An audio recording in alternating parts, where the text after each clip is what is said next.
You don't want to make content for your haters. Like, that's the worst thing you can do. You need to make content for the people that love you.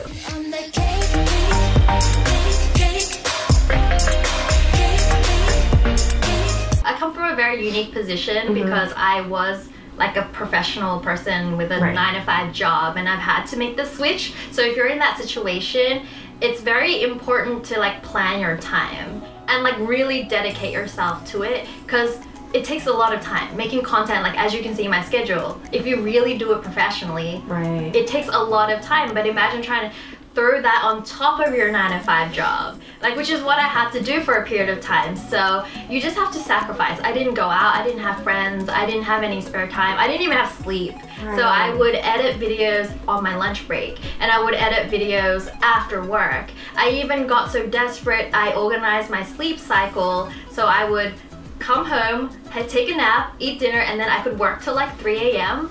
and then have like another short session of sleep before I wake up and go to work, and then like edit in between at lunchtime too. I realized there was not much content for Asian makeup, and I couldn't find any myself. So I was like, oh, why don't I create it? Like, whatever I learned, maybe I should create some content. So that's how I kind of grew to a certain point using Korean makeup, because I loved it at the time. But then as a creator, you get to the point, like I said, after 300, 500 makeup videos, like, I had nothing more to give. Like, there's only so much makeup. Like, I was a makeup artist. There's only so many smoky eye looks you can do, and you just realize I'm not giving anymore, and it's not great as a creator to be at that point. So I'm like, I gotta do something different. Like, what else do I love doing? I love being lazy. So life hacks were a thing. Like, anything to cut corners, like, I'm there.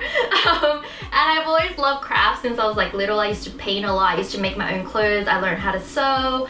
I made my own toys. I did lots of things like that. So I was like, okay, maybe let's explore this kind of content. And it allowed me to do different camera angles and different colors, and it was just so much more fun. And I think people could tell that I had passion again in my content after doing so many like makeup videos that I was slowly getting like, you know, bored of. The passion came back, and that's when my channel went to the next level.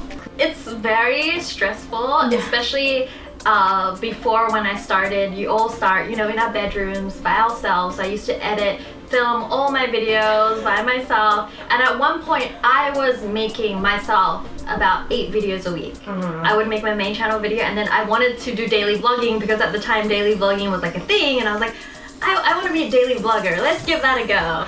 Like, a month later, making 8 videos by myself a week, filming every day, like, I went crazy. Your brain is always thinking about the next shot, how you're gonna edit it, how you're gonna tell a story, and then in the end, like, you just realize I'm not living. Like, I'm not enjoying anything in life. I'm just literally making content all the time. So after that, I was like, I can't do this, I need help. So now my partner helps me as well. Took me 2 years to trust him with my videos, but like finally he's like helped with the editing. I'm always everywhere, I'm always traveling. It depends on, I guess, what I have on, like what event, what my team has for me. I'm trying to kind of box everything in so my days will look different. So I'll try and like film like maybe 2 months worth of videos in like a week, and just do that and just concentrate on that. And then I'll work on my music for another week, and then I'll go and do that for like a week, and then I will like work on my dancing for like a week. So I'll try and like box all the activities together, because I found like it's just very hard to switch your brain all the time. Like every single day I went insane. So I'm like, I'm just gonna have to like box everything in. And so depending on like, so for example, if I'm filming, it'd just be wake up, have a coffee, and then jump straight into a shoot, and then shoot like every single day. So I'll shoot my main channel during the day. When I'm done, I'll shoot my reaction channel. We'll shoot like 5 episodes after my main channel, and then the next day like same thing, and do that for like a whole week, and just shoot every day and make sure I have the content. And then after that, I'm like, hey, that's done. I'll like fly over to LA and like work with Melanie on like a song. We'll do like a session, like a recording, and then we'll record like for a few days in a row, and I'll just do that and concentrate on that.